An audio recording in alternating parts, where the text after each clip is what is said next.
Hey guys, what's going on? It's Lewis here with Crypto Elite, and there is so much that is going on right now in the markets. Things are going absolutely crazy. Bitcoin is going parabolic, and it's up double digits. Ethereum is up as well.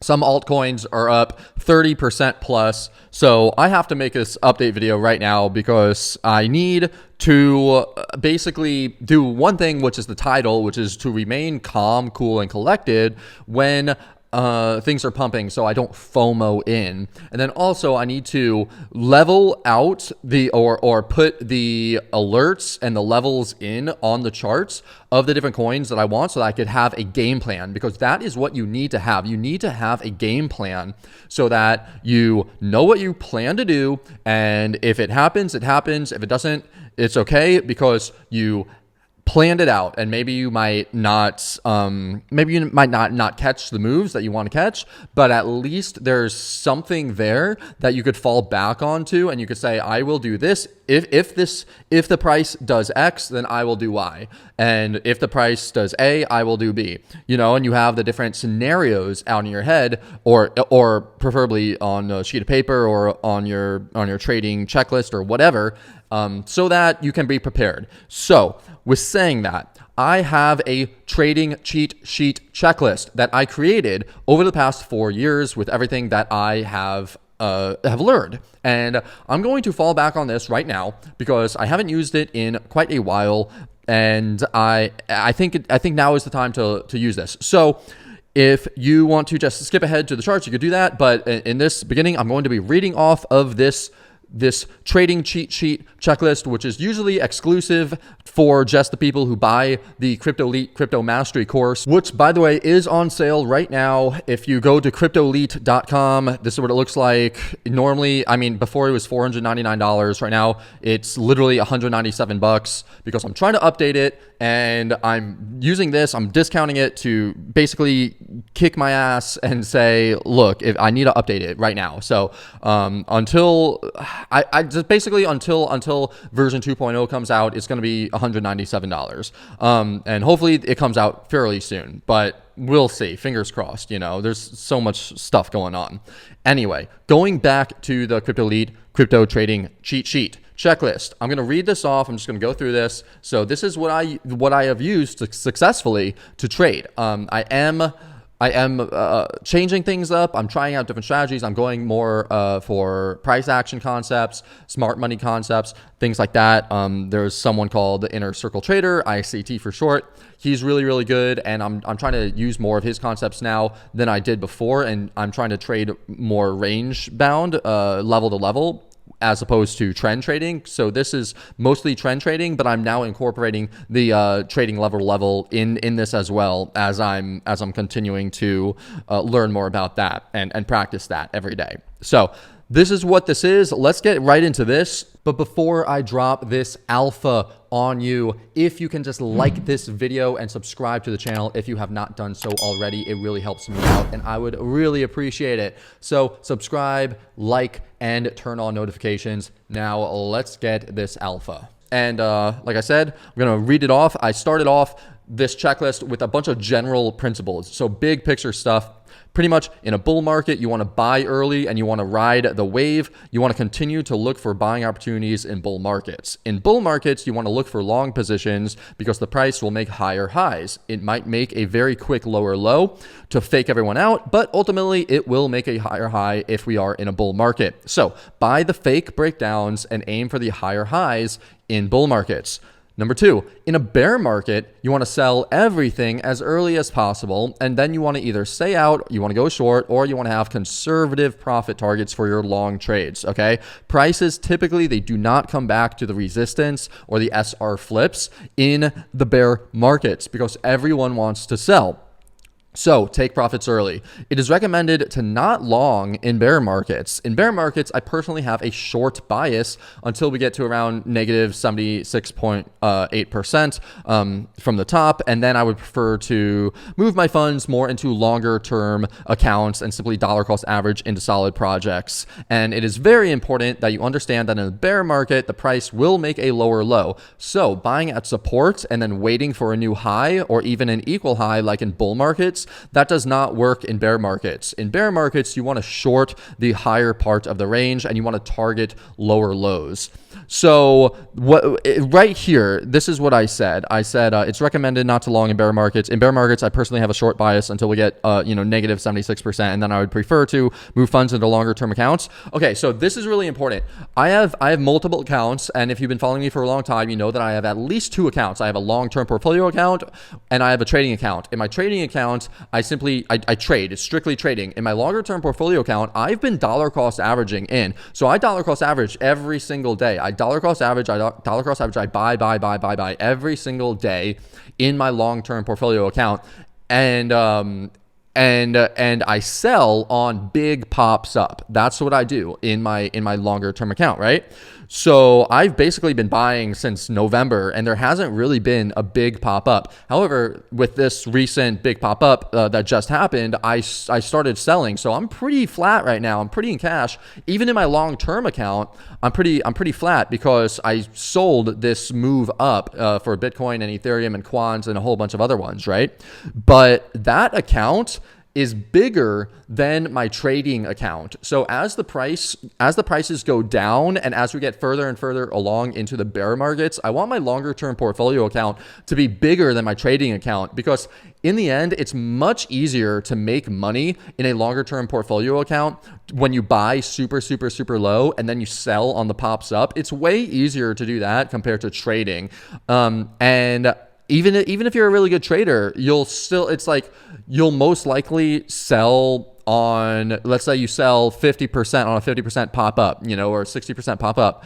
But this is crypto, and cryptos could literally go 200, 300, 400% higher than what you were expecting sometimes. So that's why I allocate more money into my longer term investing account, and I'm definitely going to be putting more money into there as time goes on and as this bear market extends. So the longer the bear market extends, the more money I want to have in my longer term swing trading account. And the other thing I want to say is that I'm also allocating money into different projects. I did talk about this in my last update video, so watch that last update video. I told you all of the different artificial intelligence projects that I'm going into and I'm dollar cost averaging into. I'm adding those to my long-term portfolio account, and they're already up significantly, but I'll continue to be adding into them because I do think that the AI narrative will be a huge narrative in 2023. So with saying that, let's get back to the general principles of how to actually trade. You know what to do in a bull market. You know what to do in a bear market. Know what the sentiment of the market is and where we are in the market cycle. So when things seem to be the worst, that is usually the time to buy. And things were probably the worst when FTX happened and things were pretty down. Obviously, if you bought when FTX collapsed and we had the big capitulation type thing down to around 15,500-ish, that was obviously the best level to buy so far. Personally, I don't think that the bottom is in, but for right now, that was the best time to buy. Like I said, think of a pandemic, think of a war, think of a huge capitulation event like FTX. That's when you want to buy. In bull markets, you never know how high things can go. That's really important. You never know how high things can go. Personally, I just lost a ton of money shorting. I shorted AVAX. It popped up 20%. I was like, and it was at the big resistance. Ethereum and Bitcoin were also at their resistance points. And I thought, okay, this is a perfect shorting opportunity. All 3 coins are at the resistance levels, and it just had a 20% move up because of some news. And so I'm going to short it because we were still technically in a bear market. And so I went super heavy. I went heavier than I should have, put in way more money than I should have, ended up losing, lost over 5% of my entire account. So that was really stupid of me, but it goes to show, number 4, you never know how high things can go. And you never know how low things could go either. Sometimes you might think, oh, it went up, it's already gone up 20%. It's not going to go up anymore. Oh, it's already so high, it's not going to go higher. That's false thinking. It could always go higher. Or same with the opposite. You think, oh, it's already gone down, it's went down 30%. It's not going to go down further. False thinking. It could always go down further, okay? So don't conflate that. Don't mix that up, Number 5 is that the strategy that you use depends on the market. So in certain markets, being the market maker, aka blind orders, they could get you insanely good bottom and top entries and exits. And in other markets, waiting for confirmation on the lower time frames is a better strategy. It really depends on your trading style and what is happening in the market. Personally, and what I've done mostly in my trading career, and what this trading cheat sheet is mostly comprised of, is being the market maker, aka having in limit orders. I should just put in like limit blind limit orders. I'll just do that. Blind limit orders could get you insanely good bottom and top entries, because you'll probably miss them if you're waiting for confirmation.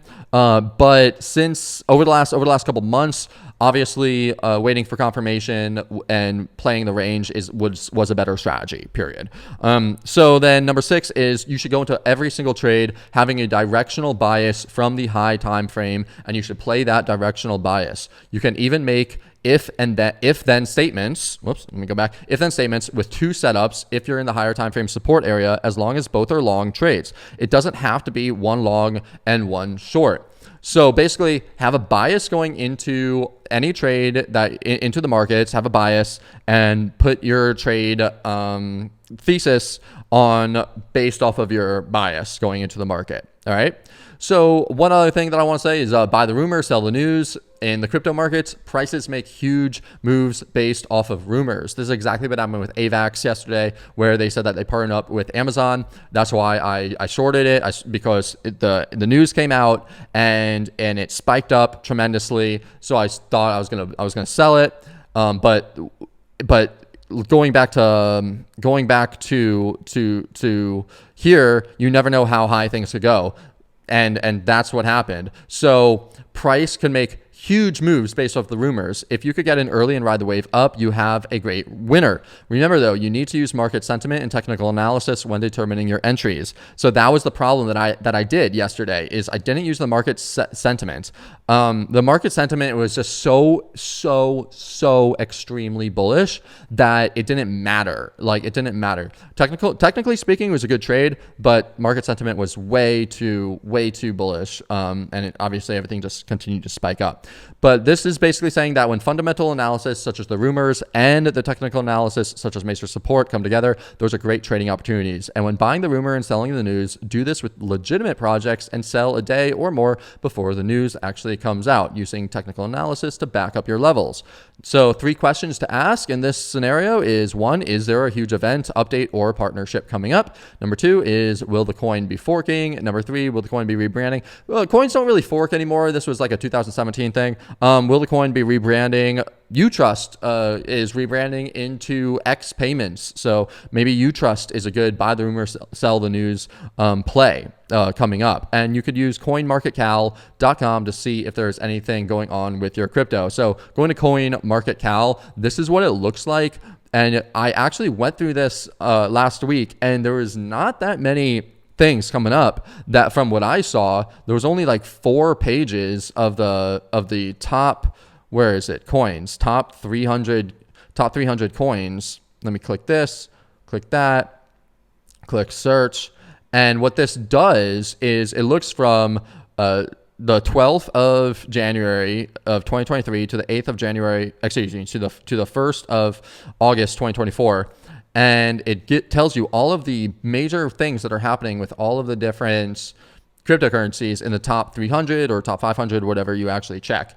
And what I like to do is go through here, plot things out, and I'll go into the trading view charts, and I will just simply put alerts at the different dates for the things that I find important. And this usually takes me, 20 minutes or so, and it could end up being really, really good. This one, Osmos, I think Osmos is going to be, I've definitely seen certain things about Osmos, so I see that it's going to be on KuCoin. So now I think, okay, bullish sentiment is through the roof. There's a narrative around Osmos. It's being listed on KuCoin. Possibly I should buy it. See where it's listed right now, and then buy it on wherever it's listed. So let me do this. Osmos. Okay, click that. And then I go to markets. All right, so obviously it's just on Osmosis. It's also on Binance. I can't use Binance. MEXC Global. Okay, so it's on MEXC Global. I do have a MEXC Global account, so maybe I could buy some on MEXC Global. So I'm gonna write this down in my journal. I'm gonna say buy, Osmosis on MEXC Global, and we'll see what happens when tomorrow when it lists on KuCoin. So here it is. What's the price? 0.81. So 81 cents. All right, and we're gonna see what it is when I make another update video. Okay, so now that I just did that, I'm gonna keep on going. Pretty much, ideally, you want to trade the coins that have a lot of news around them and are very popular. So go with whatever's popular. Dogecoin is really good. Ethereum, obviously, layer ones, gaming tokens, etc., etc. Whatever is like the hot coin of the month or the hot coin of the day, whatever. That's usually a good coin to trade because there's a lot of volatility. So having an understanding of the different categories within the cryptocurrencies is really, really good. And you could know the different categories by going to CoinGecko or CoinMarketCap and simply clicking on categories, and it shows you all of the different categories right here. So there's the Ethereum ecosystem, smart contract platforms, Polygon, BNB, Avalanche, all these different ecosystems, right? And if you keep on going past the ecosystems, you could also see that there's NFTs and yield farming, liquid staking tokens, privacy coins, metaverse, this is a really big one, play to earn, Oracle ones like Link, and et cetera, et cetera, et cetera. So knowing what all these are is knowing what coin falls into which category is pretty big, because when the narrative comes around that, say, gaming tokens or the master nodes or derivatives or whatever are big, you could jump into them, and you just know, so you have a higher chance of actually making a good trade. So yeah, that's good. And just you always want to verify everything that you do with that it has a good TA as well. And so this is my trading blueprint. We're going to go into the trading blueprint now, which is the top-down analysis. So you want to start off with the monthly, if it's available, if there's enough data, right? And then you want to move to the weekly, and then the daily, the 4-hour, the 1-hour, et cetera, et cetera. So you want to create your long-term zones within the monthly, the weekly, and the daily, and then you could fine-tune your lines as you shorten the time period. So once the price hits your zones, that's when you could go down into the 4-hour, the 1-hour, and even the 15-minute chart, possibly the 5-minute chart. I usually try not to do that because there's way too much noise in the 5-minute chart, but 15-minute chart seems to be pretty good as well. And you do your setups based off of the price action and the indicators that are happening. So that helps you to fine tune your entries and your stops for better risk reward trades. And it's all based off of your personal preference and trading style. Some people like to scalp, some people like to swing trade. Personally, like I mentioned before, I usually like to swing trade, but I have been getting into scalping more lately because it's just swing trading hasn't been working out very well. And then next up, the next thing that you want to do is you want to determine the market structure. So you draw the range, which is the swing high and the swing low. You assume a continuation. So usually in markets continue whatever trend is happening. So you want to assume the trend is going to continue because a trend tends to continue 75% of the time. So since November of 2021, so over a year ago, since November, the trend has been down, right? So you want to just continue, and you would have been good shorting. You would have been better off shorting the market or selling the pops for an entire year, right? Because the trend was down. And so and from 2020, mid 2020, the trend started going up, right? So you would have been better off from mid 2020 to November 2021, or at least to March 2021, longing the dips because the trend was up. So you're assuming continuation with the trend most of the time. And that's usually a good thing to do unless you are a counter trend trader, which I do not recommend. You want to buy or sell in the value zones. Okay, so those are the 50% plus retraces. Personally, I like the 61.8 golden ratio. And you always want to be aware of the market structure shifts and the breaks in the market structure. So it's really, really important. That's pretty much one of the first things that you should learn. First, you should learn how to read candlesticks and understand what the chart means. And then market structures, market structure breaks. Those are really the second thing to learn when it comes to technical analysis, especially when you're doing price action trading.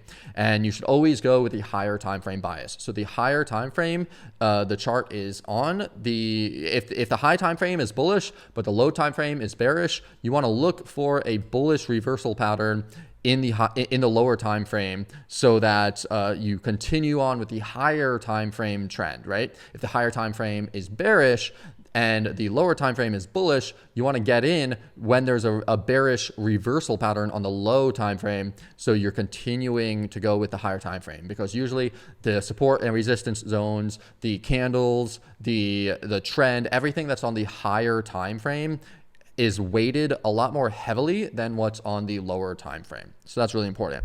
And then this is really what I do. I draw the support and the resistance levels. That's the first thing that I do. I draw the horizontal support and resistance levels, and I use the horizontal line tool to mark off the key SR points. Monthly resistance is a key level. Weekly is a key level. Opening and closing of Monday's high and low. I really like the weekly. I like the swings, the obvious swing lows, obvious swing highs. These are key levels. And some people like to use pivot points standard set to the Fibonacci to determine the areas. I used to use that. I don't use that anymore. If you don't know what that is, don't worry about it. The point here is basically you want to find the range. Okay. So I aim to only trade the low, the high, or possibly the middle of the range. I'll say, or possibly the middle of the range. Anywhere else, or everywhere else for that matter, is untradeable, aka dead man's zone. All right, dead man's land. So the top and the bottom of the ranges are higher probability trades, and that's why I only want to trade the top and the bottom of the ranges, or sometimes the middle of the range. And they're higher probability, which means that you could risk more compared to trades in spaces in between the range highs and the range lows, because when there's a higher probability of something happening, obviously you can risk more. And also your stop should be as close to the invalidation as possible. So if you get in at the high or the low of a range, then you could have your stop loss very, very close to your entry, which is the most ideal way to trade. And if part of your trading strategy, then you plot out the weekly range. Standard is Monday to Monday, and then you either use that range to refine it or to create your weekly range. Then you use your rectangular tool to draw out your expected zones. Then you send the rectangles to the back of the chart to have a clean chart, and you ask yourself, is the price closer to the support or is it closer to the resistance? If the price is closer to the support, then you don't want to sell it. You don't want to sell at support, okay? If it's closer to the resistance, then you don't want to buy. You typically, yes, sometimes the price will go to the resistance, consolidate right underneath resistance, and then pop up. This has happened to me, and I have gotten extremely burned by this. But let's say 70, 80% of the time, let's say 80% of the time, when the price hits the resistance, it retraces. Well, yes, you're going to miss out on the 20% of the time that it pumps up. But 80% of the time, if you're going to be right, that's over the long run going to be much more beneficial for you than trying to chase the pumps. And that's what's actually happening right now, is that crypto is pumping super hard, and I feel the FOMO. I want to buy in. And yes, I did just buy into some super, super low cap coins like Osmos and the one that I just told you. And I'm buying into the AI coins from my last market update, just dollar cost averaging into those. Osmos, I did put in a pretty big position because I think it's going to do very well. But it's not at the resistance. It's not at the resistance right now. That's one that's actually not, for some reason or other, it's not at the resistance. It's at a support and it looks very bullish. That's why I did it. But if something's at the resistance, there's no point in buying. Even if something is super, super bullish, you're gonna end up getting burnt eventually, unless perhaps it consolidates right underneath the resistance. You put in a long order, and then you put your stop loss just underneath, very, very close. But that is playing with fire. So it's much better to get a confirmation and then put your order in. And so that's what I have to say about that. Closer to the support, better buy. Bounce off of the support, better longing opportunity, possibly. Broke the support, better shorting opportunity. If it's closer to the resistance, not a good buy. If it bounces off the resistance, then it's not a good buying opportunity, and it's possibly even a better shorting opportunity within the area. Unless in a bull market where the price, like I said, consolidates underneath the support and consolidates under the resistance and above the 23.6% fib level, as consolidation under resistance is usually pretty bullish. If it broke through the resistance to the upside, it's possibly a good buy, such as a breakout play. I hate breakout plays though, because they fail quite often, and price usually retraces. So buy the retrace for a better risk to reward or reward risk play. And then also, if price touches the support 3 times, don't long the 4th touch. And the exception is the bullish 3 tap, which is something that I explain later. And also, it's best to have your orders in the books well in advance, so that once it hits the support, you will automatically buy for it for at least part of your position. You don't need to go all in with a limit order, just like what I said what I said up here. Just where was it? It was a blind limit order. You don't want to just blindly limit order, but it is good to have, in my opinion, some of your position as a blind limit order, because sometimes it just spikes down and spikes right back up from the support, and you won't get your fill, or you're not in front of the screen. If you are able to be in front of the screen at all times and you just notice that, well, then all power to you. Wait for the confirmation.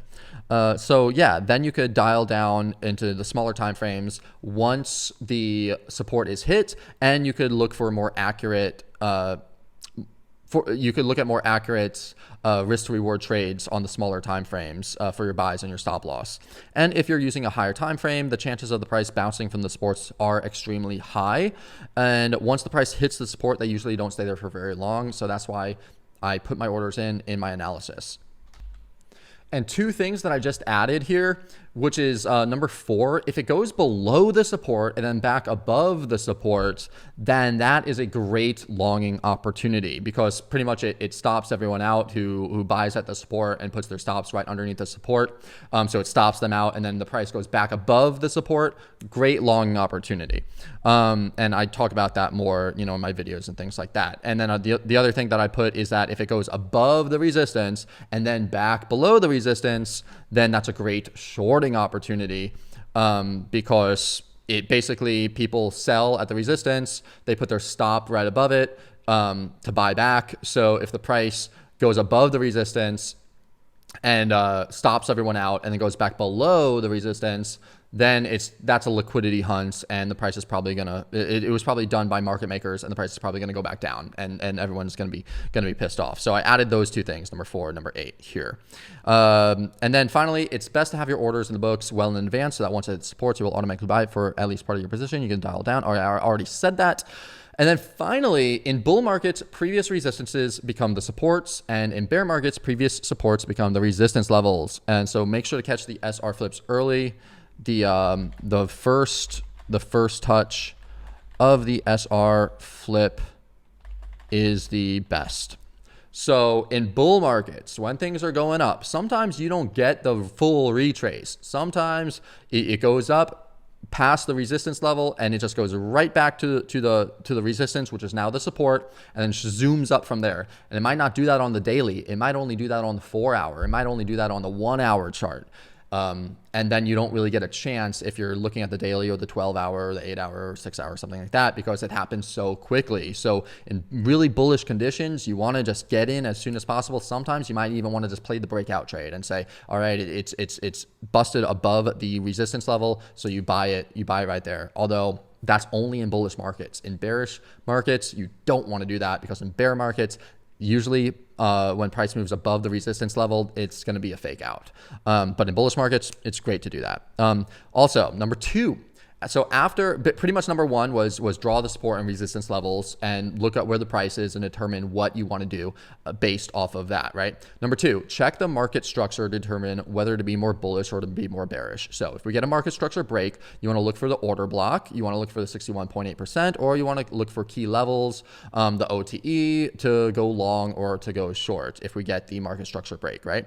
If the market structure, if the market is extremely bullish or extremely bearish, then you want to go long, or you want to go short at the SR flip where the market structure is broken, or the 38.2 fib retracement. This is exactly what I was just talking about. If something is super bullish, sometimes you get the retrace really quickly, the SR flip really quickly, and then zooms back up. And if you miss that, then you're going to be waiting a while for the price to come back down for the second touch. Go over the lower time frames, the 1 hour or under, to look for order blocks, which I explain later. Put your stop either below or above the order block, depending on whether it's bullish or bearish. Okay, number 3, you could choose to look for order block trade setups at this point, or you could continue to look for other trade types. So remember the rules for order block plays. For bullish order blocks, they are at the support area of interest. For they're at the SR flip areas, or they're within the sell side liquidity zones. They can happen at any point within a trend, but it's better to look for the big areas of interest for bullish order blocks and for bearish order blocks. For bearish order blocks, they're at the resistance area of interest, they're at the SR flip areas, or they're within the buy side liquidity zones, or buy stop liquidity zones.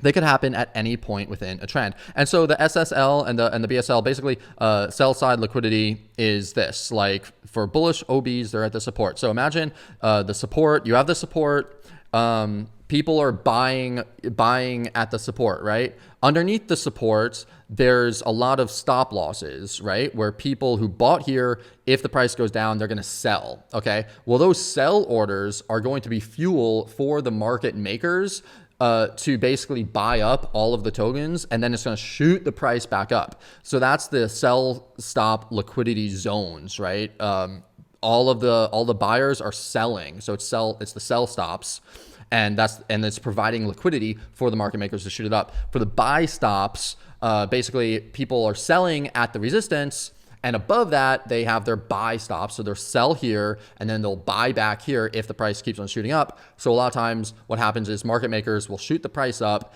to stop all of the sellers out, and all the sellers buy back their tokens. But what's happening is the market makers are selling all of the tokens. So the people who sold the resistance before, they're buying back the sell orders of the market makers, and then the market makers shoot the price down and the retail gets screwed. So that's the buy stop liquidity zone and sell stop liquidity zones. Then order blocks, they're always followed by a break in the market structure, or a take out, or they take out an opposing order block. And if there isn't a market structure break, there isn't an order block. Order block trades should always have at least a 2R. This is, maybe it has a 1.9, whatever, but I really would only take an order block trade if it has at least a 2R at this point. If a bullish order block forms below a big support resistance flip level, then it's much more powerful. If the bearish order block forms above a big support resistance level, then it's much more powerful. So this is what I was talking about. If a bullish order block forms below a big support resistance level down here, if the order block forms right here and this is support resistance, then that's more emphasis that the price will come down and then shoot back up. If a bearish order block forms above the resistance, it's more emphasis that the price will come up into the order block and then shoot back down. So that's why they're more powerful that way. Bullish order blocks above the equal highs are better than at the high, aka you wouldn't take a bullish order block trade at the high because it would be in the resistance. So this is what I'm talking about. You might have bullish order blocks at the highs, so you get a high and then you get another high, and there might be a bullish order block somewhere up there, but you're not going to take it because it's at the high, and you're not going to be buying at the highs. You're not going to be buying at the resistance. And same thing with this. You're not going to be selling at the supports. Like you wouldn't take a bearish order block trade at the lows because that would be the support area of interest. You don't do that. You don't sell at support. You don't buy at resistance. That's the very first rule that I have in my trading cheat sheet. And then you target the last opposing high time frame order block, the range low or the range high, the range mid or the previous swing level. So that's where you take your profits. Then there's breakers. So breakers, they are failed order blocks. And a breaker is, they typically happen at reversal points at the top or the bottom of a range or a trend. Breakers are even higher probability trades compared to order blocks. So if you see a breaker, better to take the breaker than the order block itself. Bullish order blocks into a bearish breaker. If you expect the price to come down into a bullish order block and then resume the uptrend, but instead it nukes below the bullish order block, then that bullish order block becomes a bearish breaker. You should extend the bullish order block box to the right and look to short the breaker. And for bearish order blocks, those turn into bullish breakers if you expect the price to come up into a bearish order block and then reverse back down, but instead it pumps right through it then that that bearish order block now becomes a bullish breaker. And that's probably what's happened in Bitcoin and cryptocurrency literally right now. I'm sure a lot of the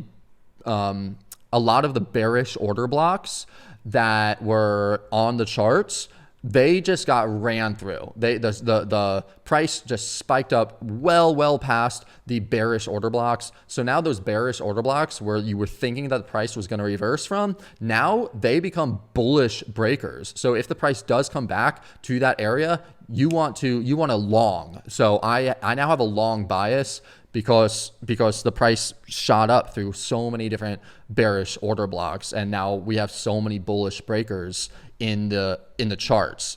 Many times the price retraces below the bullish breaker, so having your stop directly beneath it isn't advisable. So basically, when using the breakers as buy or sell zones, you don't want to have your stop like literally one tick above or below it. You want to have a little bit of room when using breakers because sometimes there's wicks and they'll stop you out, especially in low liquidity cryptos. Generally, breakers involve taking out a high or a low, and so if you could find a breaker within a high time frame order block, that will give you a really clearly defined risk. So pretty much if you have the bullish, let's say you have a bullish order block, it's down here and the price is coming down into the bullish order block and it just basically nukes right through the bullish order block. If you could find a breaker within that bullish order block, then when the price comes back up to it, you want to short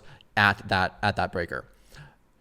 Use candlestick psychology. So number 5. So basically number 1, you want to draw out the support and resistance levels. Number 2, you want to check the market structure to determine whether to be more bullish or more bearish. Number 3, you want to choose to look for order. You can choose to look for order block trade setups at this point, or continue on to other trade types. Number 4 is breakers. In case you see a breaker, this is a possibility.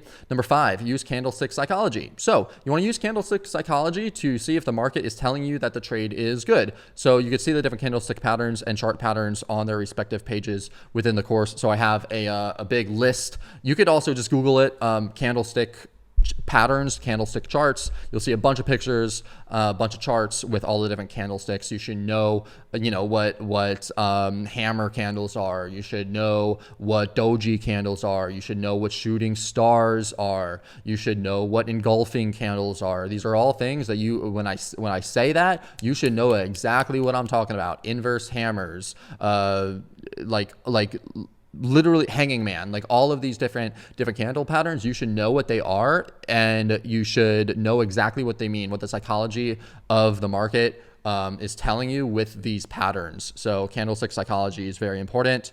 And yeah, I'm actually making a big video on that right now. Then you want to check the volume. You don't have to, but I like checking the volume. If you decide to put a trade on, use price volume analysis to help shape how much risk you will put into the trade. You can do this. You might not want to do this. It's up to you. It's just another source of confluence if you use volume, price volume analysis. And there's a whole video on that as well. Draw the trend lines and the counter trend lines. So you can and should use the EMAs to get a more objective view of the trend.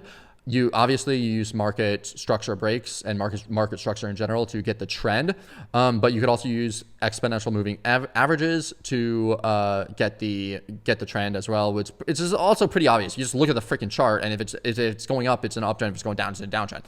When the price is above the EMAs, though, that's an uptrend. When the price is below the EMAs, that's a downtrend. If it's choppy, then the price is going above and below and above and below. It's chopping up the EMAs. There's no trend. There's no trend there. And then you want to play the range level to level. You don't want to trend trade if that's the case.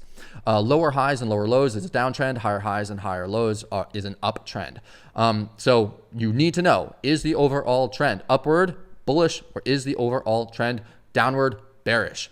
Uptrend equals less risky to go long. Downtrend equals less risky to short the market. So the market is clearly in a bullish uptrend right now. So it's been in a bearish downtrend for months and months and months, for a freaking year. And then it was sideways. So during the downtrend, it was less risky to short the market. You had a higher probability of making money if you shorted. Now it's in an uptrend. Yes, the uptrend it hasn't been very long, but it is an uptrend. It's clearly an uptrend. So you have a less risk to actually go long. So I'm looking for longs. Then number 8, use the Fibonacci tool. So we have number 1, plot out the support and resistance levels. Check the market structure to determine the trend. You could choose to look for order blocks at this point, order blocks and breakers. Use candlestick psychology if we're in the support or resistance zones in the areas of interest. Look for candlestick psychology to basically determine what trade you want to get into. Check the volume if you want to use volume action analysis. Draw the trend lines and the counter trend lines. So you could use the EMAs. Also, the trend lines are different than support and resistances than horizontal. So this is diagonal trend lines is what I'm talking about here. Trend lines and counter trends. So let me actually write that down here. You can and should use the EMAs to get a more objective view of the trend when prices BIF. The trend line, I'll say this. The trend lines are diagonal. Sometimes there is no, or sometimes there are no trend lines available, but if there is a clear trend line available on a high time frame, better to have it plotted out to help to see any bigger SR levels. Okay. Use the Fibonacci tool is after that. So I love the Fibonacci. I use the Fibonacci all the time. Use it on the monthly and the weekly for the longer term targets. Then if the fib levels are being met, then the extensions are very likely to be met. So if you use the Fibonacci from the bottom to the top, it retraces to the 61.8 and we're in a bull market. It's probably going to retrace. I mean, it's probably going to move up past the resistance and even higher to newer Fibonacci levels. That's what I mean when if the fib levels are being met, the extensions are very likely to be met. Then you could use it on the daily for the lower and below for the lower time frame and shorter term targets.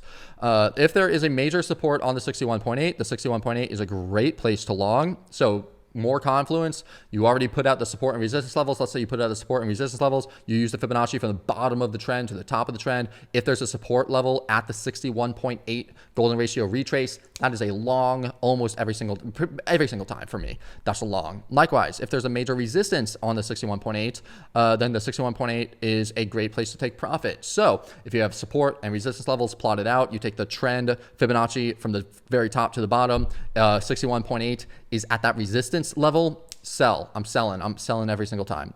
Okay. So if you make the Fibonacci, if you can make the Fibonacci make sense on the weekly or the monthly chart and have it line up with the support and resistance levels, then they are great indicators for future price predictions. This right here, this is alpha. This is how I was able to call the absolute pico tops and bottoms of so many coins. I don't know if you've been following me for a while, or if you saw my quant trade where I literally said like quant was at like $180 or something. I said I'm selling and I'm buying it at like $82, and it went down to like $81, literally right below my target, and then it spiked up back to like $120. Like crazy accuracy, insane accuracy. This is how I do it. I use the Fibonacci on the weekly charts and or the daily charts and the longer term time frames, and I plot it out. And if it comes into agreement with big support resistance levels, I know that's a buy. I know that's going to be a very big area, and I don't even have to wait for confirmation for those, because that is my Fibonacci levels are my confirmations, and I want to get in on the very first tap. So those are high probability trades. C is that your fib levels should line up with your support and resistance levels. If they don't, then wait till you get another opportunity for a better entry. So make sure the Fibonacci makes sense. Don't just plot it out from the top to the bottom, from the very top to the very bottom. Sometimes if there's huge wicks, sometimes it doesn't make sense. Make it make sense. Make it make sense within the chart. Okay. Then you could combine the Fibonacci with Elliott waves for even more confluence. This, of course, is just another extra step, but more confluence, the better. So I have fib rules with Elliott wave theory to combine them for more accurate trades, which is basically I draw the fib from the first wave up. If the first Fibonacci drops low to the 61.8 or the 78.6, then the second wave up, which is going to be wave 3, will most likely retrace less to the 38.2 or the 50%. So if the move is going up and then down, and then it comes down, if I take the Fibonacci from the first wave up from the bottom to the top, and that one I saw comes all the way down to the 61.8, well, then the second wave up, okay, it's probably not, if you take the Fibonacci from the second wave from the bottom to the top, that's probably not going to come all the way back down to the 61.8 again. That's probably just going to come down to the 38.2 or maybe the 50% before spiking back up. This is just a phenomenon that happens. Don't ask me why. Number 3 is that you could take the fib from the first wave. Okay, so if the wave goes up and then comes down, you could take the Fibonacci from that first wave. And then if it goes back up again, so it goes up, down, up, you could take it from the second wave. So the bottom of the second wave to the top of the second wave, right? But you don't want to take it on the third wave up. So up, down, and then the third wave up. You don't take that third wave, because that's wave 5. That's the 1, 2, 3, 4, 5. That's the 5th one. You only want to take it on the first and then the second. Once it gets to the third wave up, then the whole Elliott is complete, and you want to take the Fibonacci from the entire 5 counts and aim to get in at the 61.8 golden ratio of the entire thing. This is what I've learned. This is what I do.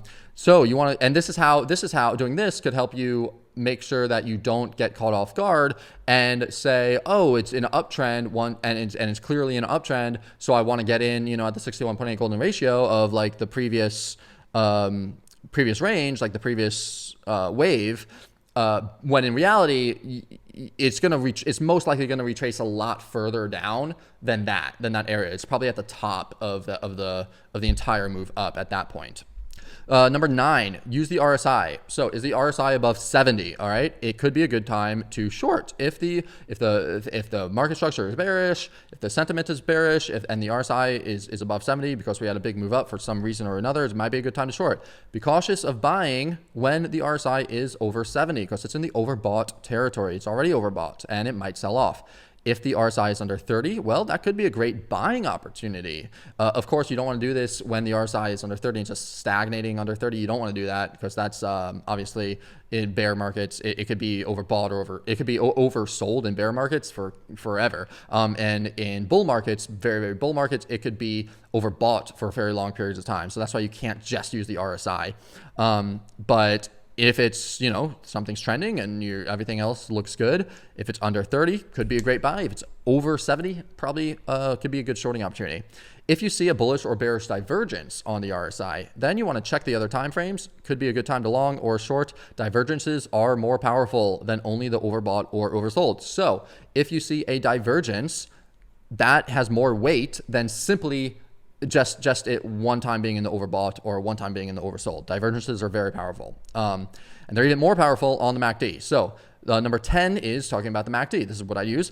First, check for divergences in the histogram and the price. So the best time to enter is on the first tick up of the histogram when it's below the center line. Okay.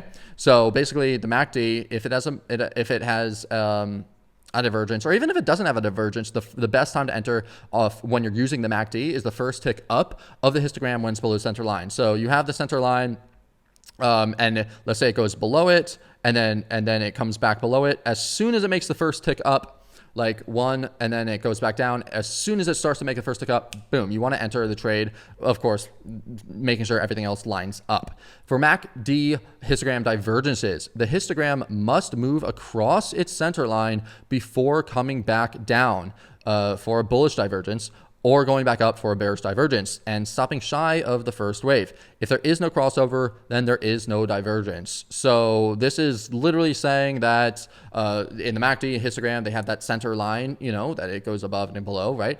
For it to be a bullish divergence, it needs to go below it, come back above it, even for just a tiny, tiny fraction of a second, and then go back below it and stop higher up than where it was previously. And at the same time, of course, the price needs to be lower than where it was previously. And if you get those two things lined up, that is freaking amazing. I would long that almost all the time because MACD divergences are super powerful. They're more powerful than the RSI divergence, I'll tell you that.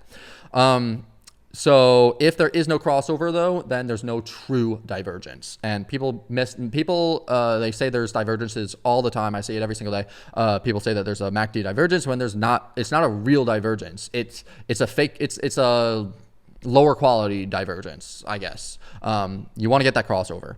Also, the buy signal for the MACD-H divergence happens as soon as the first candle of the histogram ticks up from the second bottom, or down from the second top if it's bearish. So MACD-H divergences are very powerful indicators. If there's a triple top or bottom, the third wave needs to be more shallow than the first, but not necessarily the second. So this is just a extra thing that I realized from trading and stuff like that. So basically what this is saying is that as soon as the first candle of the histogram, I already explained this, as soon as it ticks up, you want to get in. Or as soon, if it's a bearish one, as soon as it ticks down, you want to get in. MACD falls below the signal line / histogram going down is a bearish trend. And so you don't want to long, So if the MACD falls below the signal line / histogram and the histogram is going down, then it's a bearish trend. MACD crosses on top of the signal line / the histogram is ticking up, then it's a bull trend, and you want to long. For the M on the histogram, probably short or just simply don't buy. Price is likely to fall. W on the histogram, you want to buy / don't short. Price will likely rise. 11, use moving averages to see if they agree with your analysis. I already talked about moving averages up here. So draw the trend and counter trend line. So I'm actually going to change this up and delete this real quick. Okay, so I took care of that. The next thing that I do is I check the stochastic RSI. So don't buy if the stochastic is overbought. Don't sell if the stochastic is oversold. In most occasions. Sometimes it's okay to do it. These filter out most bad trades. Narrow and shallow pivots are good signals. Wide and deep pivots are not good signals. So that's the stochastic. And then and that's pretty much it. That's a lot, but that's my trading analysis for the most part.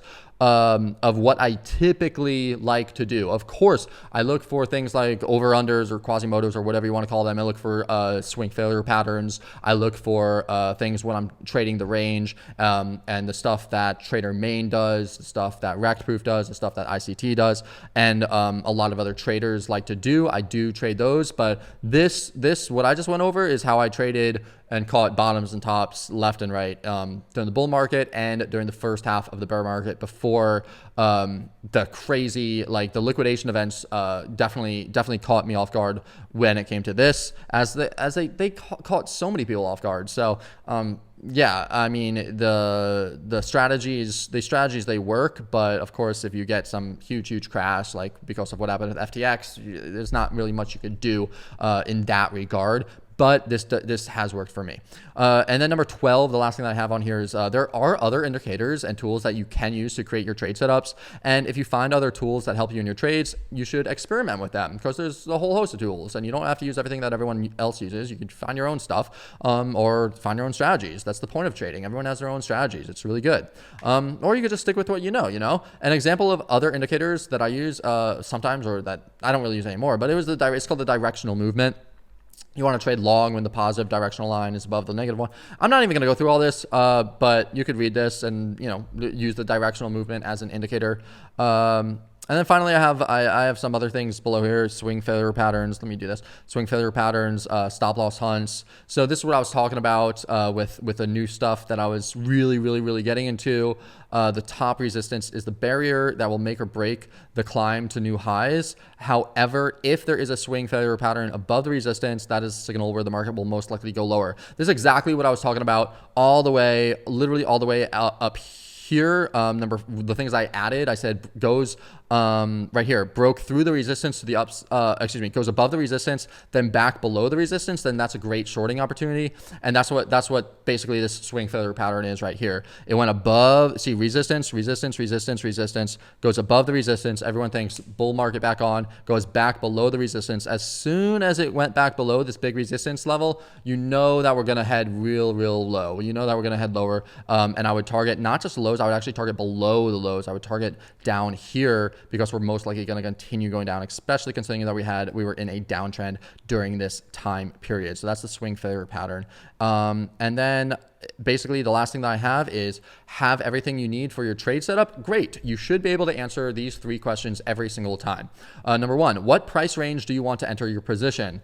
So you need to know where you're going to enter your position and why. And like I said in the beginning, that's usually in the support area of interest or the resistance area of interest. It could be in an order block. It could be in a breaker. It could be at the 61.8 as long as it's also at the support. There's so many different opportunities for where you want to enter. You just need to know why you're entering at that position. What price, and then you want to know what price range and targets do you want to sell the coin at? Or is this just a long-term hold where you don't want to sell anytime soon? So option 1, I'll stack my sells between 4,900 and 5,000, or I'll sell 10% at target 1, 30% at target 2, and 60% at target 3. These percentage numbers, those are arbitrary ones. You could use whatever percentages you want. Just choose to keep 5 to 10%. And you could also choose to keep 5 to 10% of your coins as a moon bag, just in case it continues to move up significantly, and maybe do a trailing stop. That's also an option as well. Option 2 is I plan on holding this coin for a very long time, and I don't plan on selling it until there is another parabolic bull run like there was in 2017 and early 2021. And it's obvious I shouldn't sell because of the irrational, and it's obvious I should sell at that time because of the irrational exuberance. So even with this method, you should still have some price targets. So that's really important. Some people just buy the coins and they're like, I'm just going to wait until whenever, like I'm never selling, right? That's not the way to do it. You should have price targets, use the Fibonacci extension tool, use big round numbers, big psychological round numbers, do whatever you need to do. Just figure out the numbers that you're going to sell and place your sell orders in the books if you can, if it's allowed, maybe 500%, 1,000%, a 10x, 20x, 50x, whatever it is, put your sells in there and make sure to keep track of it over time, especially when things start going parabolic. So I'm selling here, taking my money out, and I'm putting it towards certain things.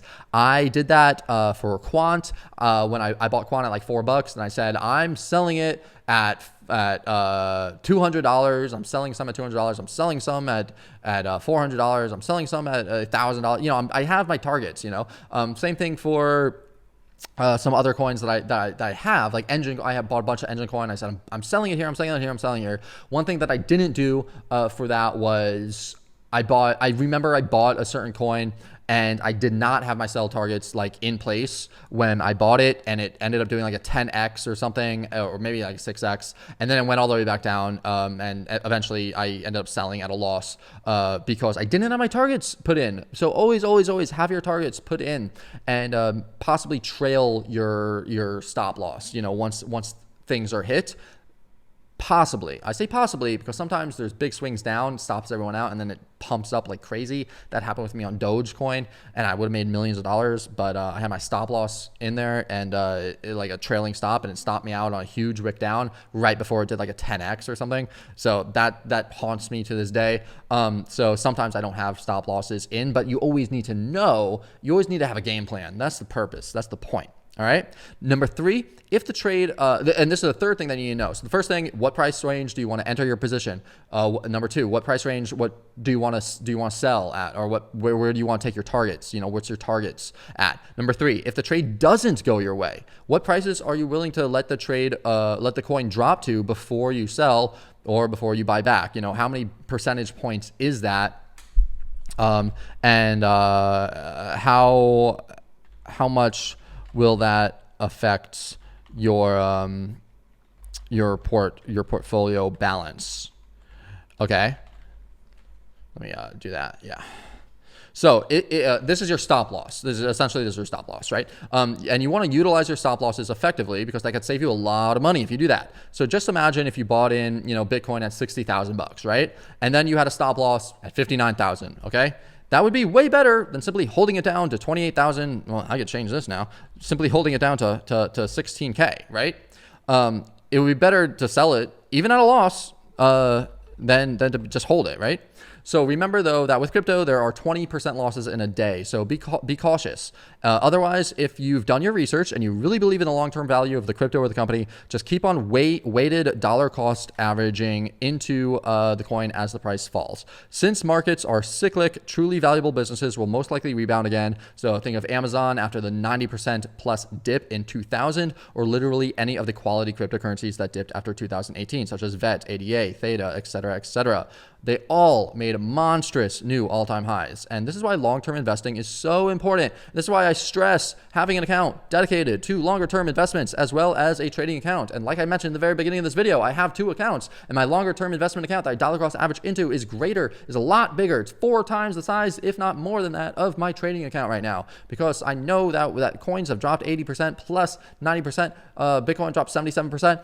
These coins have dropped so much already. You know, who cares if they drop another 20% from here when they're going to go up 500% or 1,000%, you know? So I'm investing a lot in my investing account and my DCA account right now, you know? I'm not, and my trading account. My trading account keeps me abreast in the market, keeps me excited, it keeps me in the market, and maybe I can make some short-term cash, but my long-term wealth is in my investing account. I'm telling you that this is my personal thing.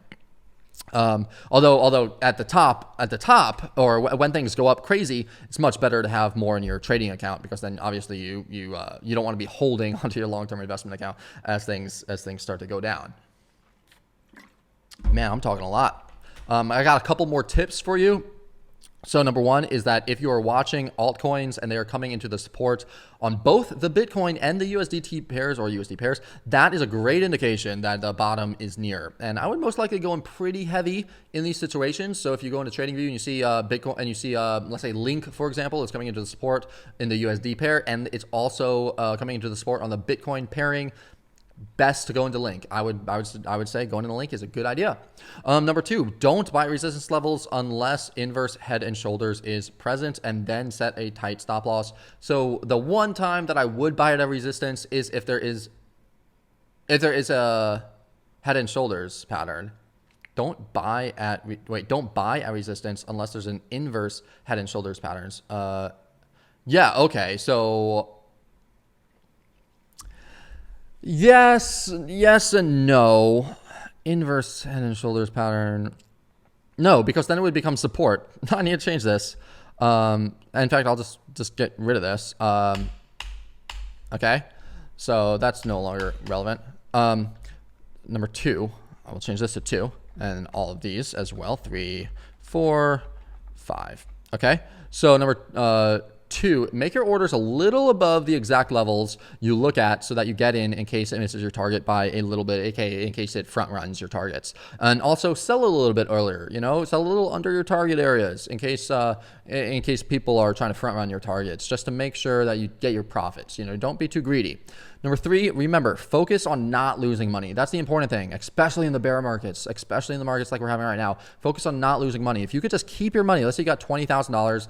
Honestly, if you could just keep your money until the bull market and not F up by leverage trading and losing it, then you'll be good. Like, you'll be good because when the bull market comes, you turn that 20K into $100,000, $200,000 if you do things right. But you just don't lose it. If you lose it, then, you know, if you go down, you leverage trade and you blow it and you don't have anything left, or you have $1,000 left, like you lose 90% of your account, then that's not good at all. You want to preserve your capital at all costs during bear markets. During bull markets, go for the home runs. If you get really good trading, then go for the home runs when you get them, when you get those AAA trades, you know.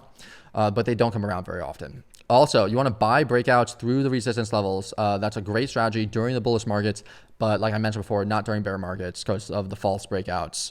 Okay, I'm not going to say more about that. Well, if the price actually, this is what's happening right now. If the price makes a large move up and then stays in the top 38.2% of that move, so basically underneath the resistance level, especially if it continually hits the resistance over and over and over and over again, that's a bullish sign, unless there are lots of wicks into the resistance. Because if there's lots of wicks into it, then that's indicating selling pressure. then that's not good if there's lots of wicks. But if it's just bouncing up and down right underneath the resistance level, that's usually a good sign. And usually if there's an ascending triangle that's forming during that time, like, ascending triangle, boom, boom, boom, boom, boom, boom, boom, that's a good sign that's going to keep on going up. So I'll look for ascending triangles when I do my analysis. And then also continually delete unnecessary tools and indicators, fine-tune the support and resistance levels, and draw out any obvious ones if they're not plotted as you move down into the lower time frames. So start off on the big picture and then just fine-tune it as you go down. And then I have a few more. I guess I'll go over these, and then and that's going to be it for this. So number 6 is that you can also make a box from the major lowest point to the highest point. So a box from the lowest point to the highest point, and then drag it so the bottom is at the next major low, and that could give you another idea of where the price will go to. Along with all of this, you need to make sure that there's enough volume and, of course, enough price action to warrant a trade. So you can make a box from the major lowest point to the highest point. Yeah, that makes sense. All right, 6, 7, 8, and I think this is it.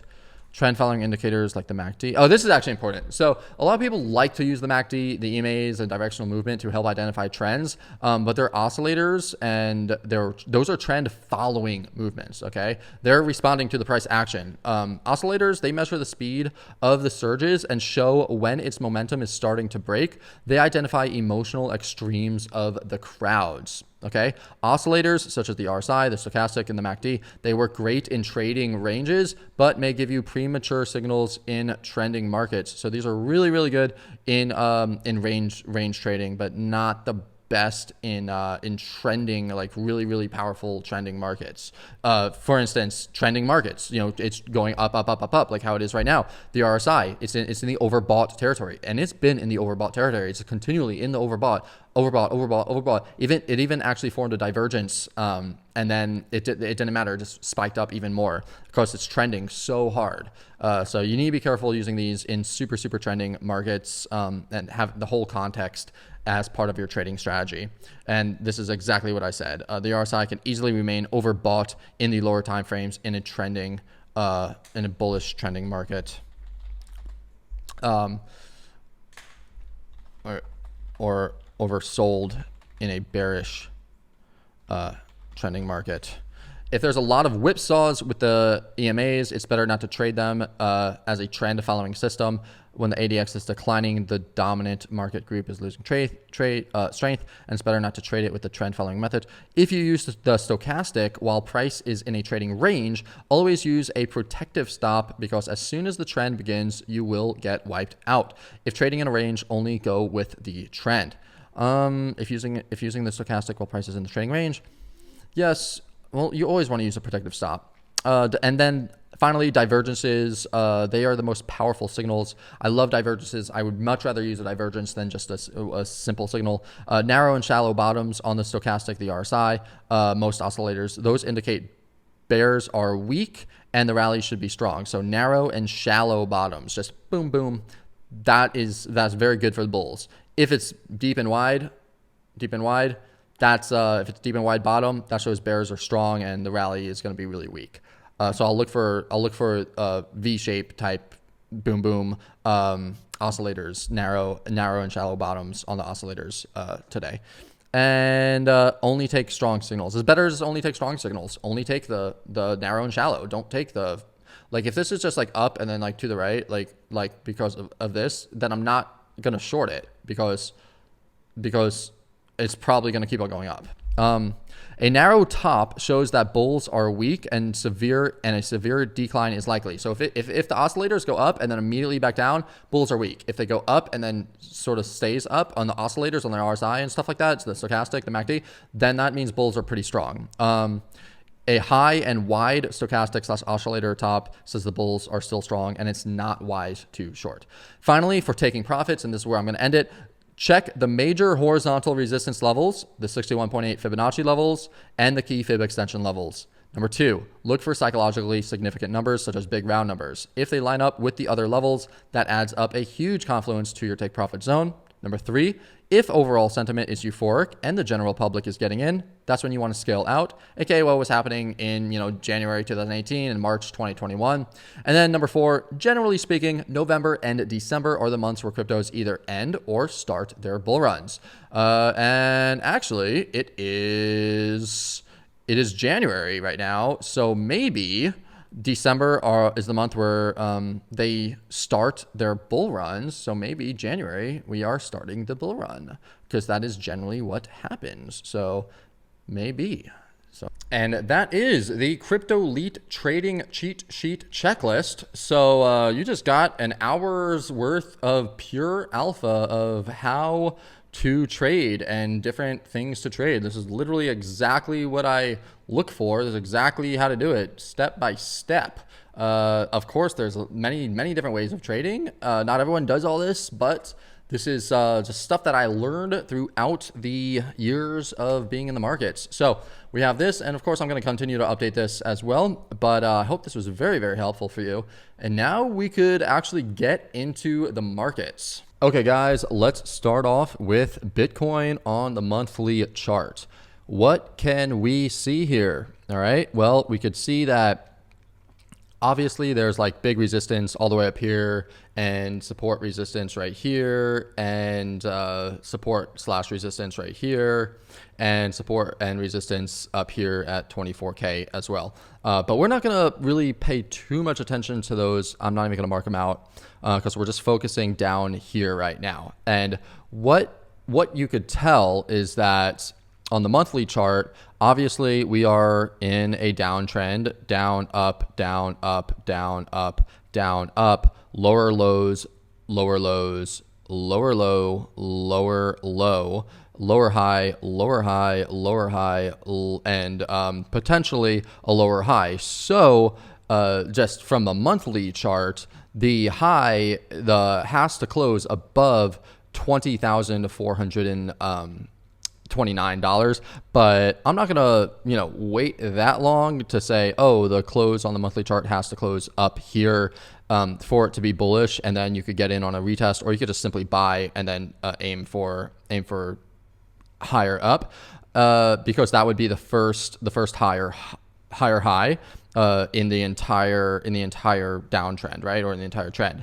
And I like the monthly chart, right, but what I'm looking at most likely is, or what I'm looking at with more emphasis, is the weekly chart.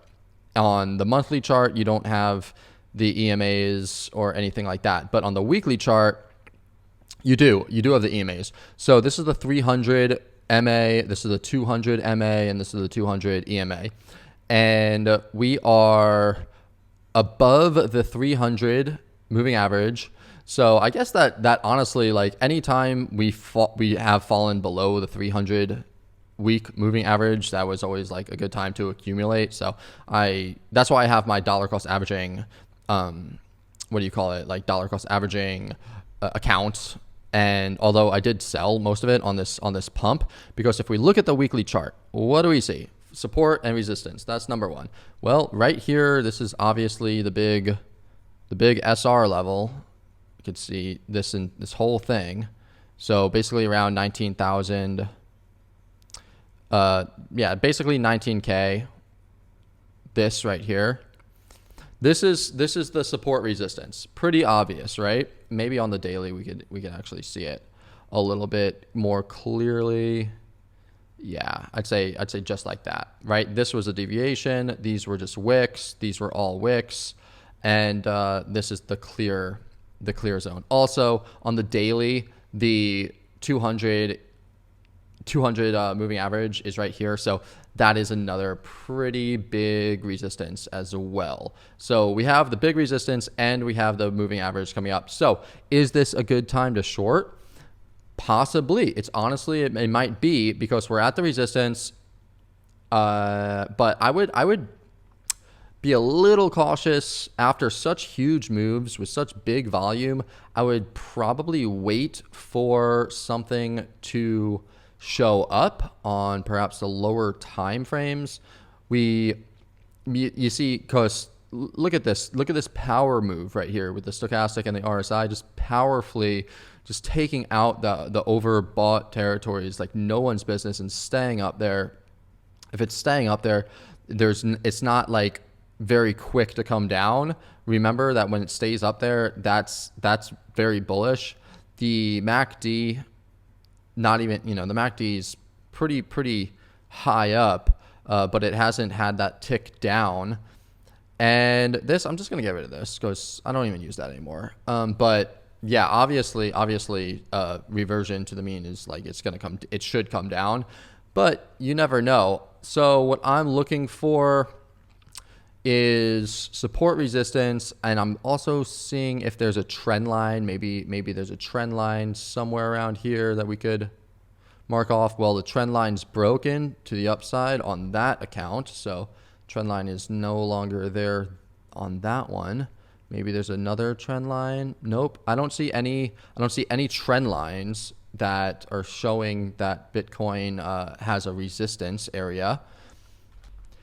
And so we have the resistance laid out. Where's the support now? Well, actually, I do see one thing right here.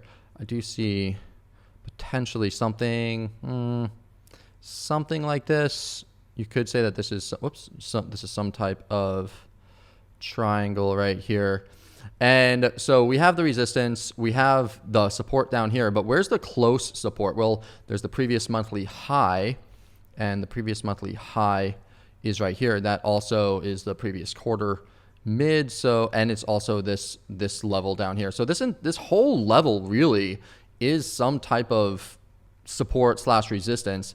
And I would really say if it comes back and closes down here, which is only 2.5, which is only about 3%, that would be much more bearish. And then I would think, okay, I want to short, a little bit of a pop up and target at least here for Bitcoin, and then potentially, go all the way up, go higher up. But right now, obviously, it's at the resistance, so I'm not going to buy. I have FOMO, but I'm not going to FOMO in because I follow my rules. And it's like, if it's at the resistance, I don't FOMO in. If it's at the support, if it comes back down to the support right here, previous month's high, this entire area, I would say this entire area, then I would potentially look for longs and, target up here at 21.4 area. But I'm not going to long right now, not after this huge rally, right? So what's the other thing we could do? Fibonacci, bottom to top. Does the Fibonacci fall in line with something? The 50% does. The 50% does fall in line with this previous top right here. So perhaps if this long trade doesn't work out, then I could look for longs, or if there's no opportunity to long down here, I could look for longs right here on a lower time frame. And if this doesn't work out, maybe it'll fall back down to 17,500, which is the 61.8. And if that happens, then I'll probably just automatically long it at 17,500. That's like an automatic long for me, because we have not just this 61.8 golden ratio, but we also have the support right here, this diagonal support. And so that would be an automatic long for me if it hits 17.5. I'll look for long opportunities right here and possibly right here. But if it falls underneath here, then this would be a shorting opportunity. So there's longs and there's shorts. And now going down into the lower time frames, what I want to say is like the reason why this is getting a lot of resistance right now, or at least it's getting some resistance right now, is because I'm sure there were a lot of buyers that were buying down here in this area around 18, 19K. And when this big drop happened, they really wanted to get out right around 19,000. But the price never actually popped back up there because they were buying, and then they bought, and then it dropped down. So they have a lot of sell orders right here so they could get out of their positions. Now, the thing is, on the lower time frame, on the 4-hour time frame, it is pretty darn bullish. Like we're not getting any signs of slowing down, just up to the right, up consolidation, up consolidation, up consolidation. So all of these consolidation areas, those are really the best areas to long. So yeah, like this entire area right here is a good longing area, starting pretty much right here at 18,385, but it could honestly go down to 17,789. It really depends on what happens in this area regarding the market structure, whether or not you'd want to long or short. However, like I mentioned, if it does come down here, this is like, okay, I'm automatically longing because this is such a big impulsive move up that usually when it hits the 61.8 golden ratio, like it pops. And also this is a really nice down move before the up move that broke the market structure, and obviously it never came down here. So this is a nice bullish order block as well. This is a bullish order block as well, but we'll have to wait and see. All I know is that I can't buy right now because it's too, like, it's just not a good trading technique or strategy to buy this high up. Maybe if there was like a breakout. Maybe if we go down and we say this right here was like major resistance. I wouldn't say major resistance, but this was resistance right when this popped up. Maybe this could have been a good time, but no, it wouldn't have been a good time to buy. That was actually the good time to sell, all up in this zone as well. So yeah, really, it's in a very precarious situation right now, and all I could say is that I'm not a buyer right now immediately.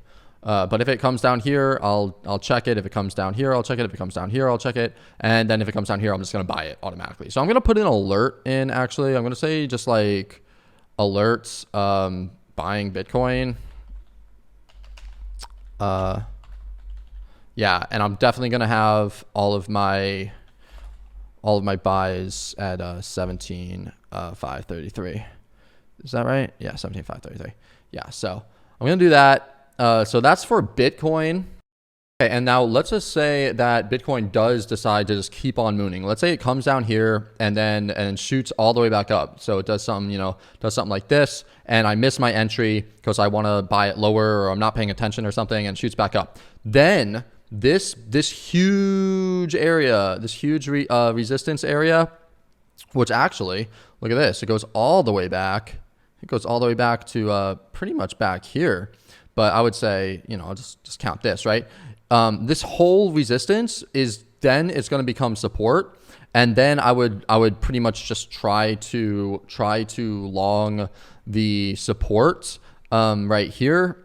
And that would be the new trade setup. It doesn't seem like, it really doesn't seem extremely logical, because the EMA is a pretty big resistance, but this range right here, this is pre-FTX, and then we have the FTX range, which is like a deviation. And if you get something that looks like this, yeah, that's the vast majority of the time, this is the deviation, and it leads to a big move up. So I would trust that this would be the deviation, and it would be like this, right? And then up. And if it comes back up, all right, boom. And I would have a pretty darn bullish bias if it's able to break through this 19,000 area, this resistance that it has right now.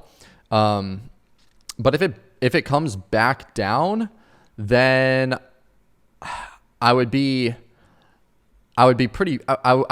bearish. Like, I'm pretty bullish right now overall. Like, I'm fairly bullish overall right now, given the size of this move and the volume and just everything that is happening. And honestly, let's go to the 12-hour, let's go to the 4-hour.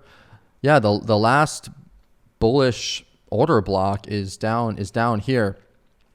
So that's pretty much Bitcoin. I would want to long. I'm looking to long the dips pretty much. I'm looking to long the dips and play level. And you can't really. I mean, with Bitcoin, like this is the level, like from here to here, like that's the level. So technically speaking, you would long somewhere over here. Invalidation would go right underneath here. But I think that there's too great of a chance for it to wick down, even wick down all the way down here, like I mentioned before, and then just shoot all the way back up. So I'm not even going to look at the 1 hour. I don't even want to look at the 1 hour. I want to look at the bigger picture stuff right now. And we have Bitcoin. I want to look at ETH now because let's see what's going on with ETH. So with ETH, I plotted out this trend line right here. This is the weekly chart. This is the weekly chart for Ethereum. You can see that we tapped the 300 weekly moving average once, and then we actually never came back down to hit it like after that.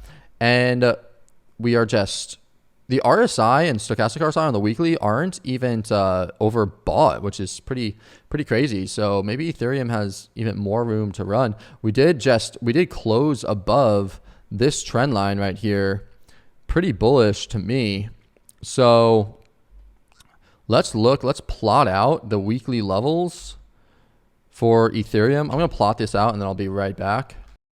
Okay, so for Ethereum, we finally got our first market structure break to the upside after this one right here. So as you could see, Ethereum was at $3,500 and it just went straight down on the weekly time frame with no bounce whatsoever, all the way down to under $900. Then it had this puny bounce, a slightly higher low, followed by the market structure break right here from this level. And after it got this weekly market structure break close from here, it never retraced back down to tap it before moving back up. It just strictly just went straight up. And I think this was on the news of the merge, and then it just simply collapsed from there and went down. And it did make a higher low compared to the low lows back there, but higher low, lower, that's not really that good. But regardless, right here we did have another market structure break on the weekly time frame. Actually, wait a minute. Oh, we actually had it last week. So we had the weekly market structure break right here. With the close above this close. So this is the low, this is the high, this is the higher low, and this is the higher high if you're counting the closes. This is going to be a higher high whether you count the close or not, because obviously it came above here. So if it doesn't matter with this one right here. If you're counting this as the top, then this is going to be a market structure break, which means that it's now technically in a bullish uptrend. And you would want to long the dips in this one. So that's the weekly time frame. On the daily time frame, what do we have here? Well, we have this right here. Of course, let me go in and put this on here. So right here we have the previous month's high. Which is right there. We have the Monday high, the current year 2023 mid. And the previous week mid, along with the monthly open and the previous week low. So the week started out here, and now it's pretty big week, huge week for Ethereum. It's actually pretty freaking crazy. And so now, if we're gonna look for the pullbacks, what can we do? We could take the Fibonacci from the bottom to the top. Look at this, 61.8 at $1,290 lines up pretty darn well with this big zone back here, along with this zone back here. So this would definitely be where I would want to be entering in my long positions. So I would probably do it at $1,301. Target this up here. That's what I would do for Ethereum. Fingers crossed if it gets back down there. I mean, there's definitely a possibility that it falls all the way back down here and then just bounces off of that. Okay. And there's a possibility that just keeps on going up. You know, you never know. You really never know. But this one, obviously, this one looks a lot more bullish than Bitcoin, because we have this huge, yeah, I mean, it's above everything at this point. So yeah, like I was saying, this is the lower time frame right here, and taking the fib from the bottom to the top, 61.8 really lines up well. It's the previous week high, it's the weekly open, and it's the Monday's low. So if it it lines up with all of this, so I would definitely want to get in at let's let you know 1,000. Like I said, at 1301. This is where I would want to grab a lot of Ethereum, go back into Ethereum, and I would target the high. I would target the 61.8 right there, which is also this order block as well. So that's what I would do. Let me do this bearish order block. Where is it? Here we go. All right. So that's what I would do for Ethereum. I mean, yeah, it might just drop here and then pop up, or like I already mentioned that. We're above the daily. We're above the daily 200 moving average. We are above the weekly 200 moving average.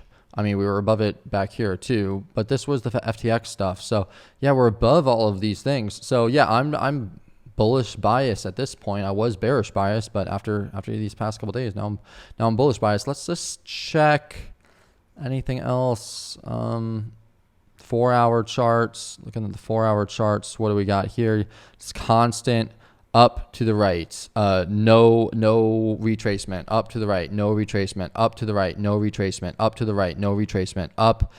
Maybe we'll get the retracement now. We'll see. Overbought. Let's see here. Is this a bearish divergence? Okay, so we are getting a bearish divergence on the 4-hour. So you could see right here. Where is it? Here we go. This is going down, right? From here to here, that's going down. And remember, I said you need to have a cross of the histogram in order for it to be a true bearish divergence. So we got the move up, the cross of the histogram, the next move up, and now we're on the move down again. So yeah, if you're using the bearish divergence on the MACD, this would be the time to enter a short position.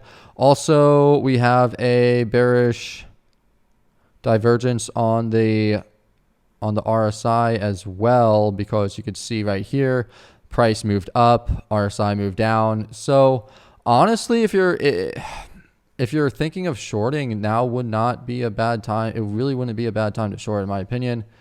Maybe do something like that. That is a possibility. That's definitely a possibility. So I don't know. I'm not going to do it because there's too much craziness happening in the market right now, and I don't know what's going on. I tried shorting. I've just been getting absolutely demolished trying to short this market. So I'm not going to short. I'm not going to long, because like I'm not going to FOMO into like a huge rally.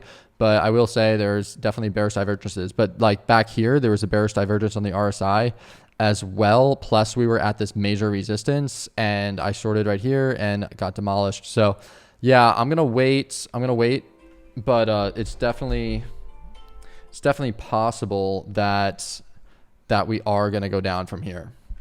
And yeah, that's my game plan for Bitcoin and Ethereum. I'm going to go over all of the other coins in another video, because obviously this video is like an hour and a half long. So I'm going to end this here. If you found this helpful, please like and subscribe, turn on the bell notifications. Do me a solid. It really helps.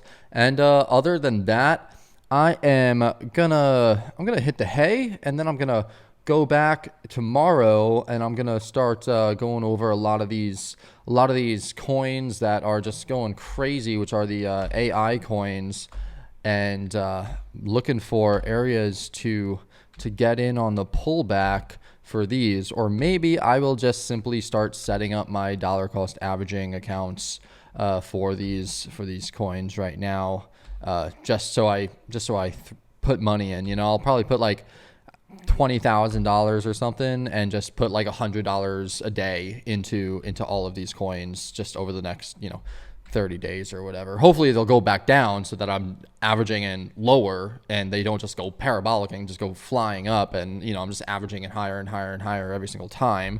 I would much rather have them go down while I'm dollar cost averaging in, and then they do a big spike up. So hopefully this freaking insane run stops sometime soon. But yeah, I'm not really looking to short anything right now because the market's just going pretty nuts. Ocean, for example, Ocean looks like it's coming out of the accumulation zone. I know NMR, I should just buy some NMR right now, to be honest. I'll see what goes on tomorrow. I'll see what happens tomorrow. But yeah, like look at this. Look at, like, it's so overbought. Like this is really overbought, but like I said before, it's possible that the trend has started and it's on its way. And in that case, the RSI is not a good indicator. Stochastic and oscillators, they're not good indicators because of the fact that they are not good in trending environments. They could stay overbought or oversold. However, support and resistance areas always are very good indicators. And so this right here is a clear resistance, this is for RLC, one of these coins. And so obviously I'm not going to be buying up here in the resistance. I'd much rather be buying down here at the support.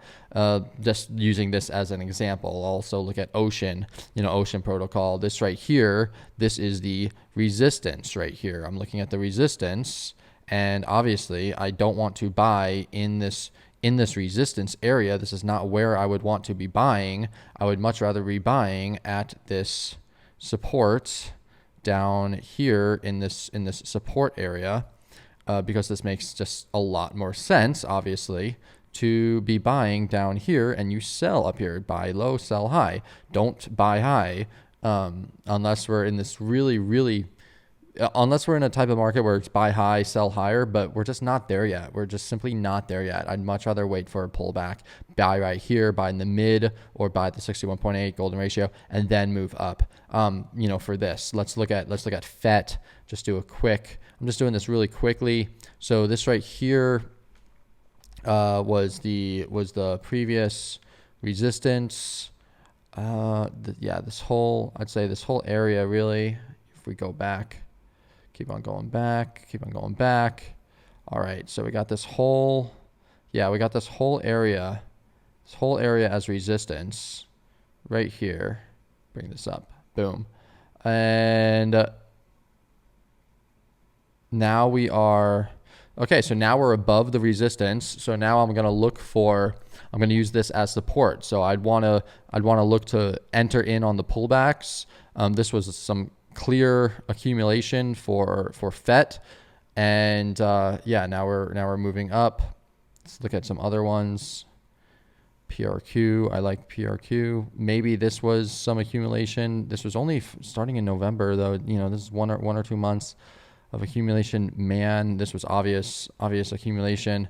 I wish I knew more about this, but now that this is above this previous big support area, this is a long. This is definitely a long for me. So definitely be buying some man token. So honestly, it doesn't even seem like it's it's 30%, but look at this. It's 30% above the support, right? Or 50% above the support, but that's just a percentage. Like it still has 400%, to rise, for instance. So tomorrow I'm gonna definitely start buying these. Today I bought the one that was in this earlier, Osmos. Tomorrow I'm going to buy these AI coins and set up my auto buys, All right, and that's going to be it. So thanks again for watching. I will see you in the next video that I'll be making tomorrow. Hopefully this was super helpful. Keep on stacking those sats, keep on making those gains, and I'll talk to you tomorrow. Bye.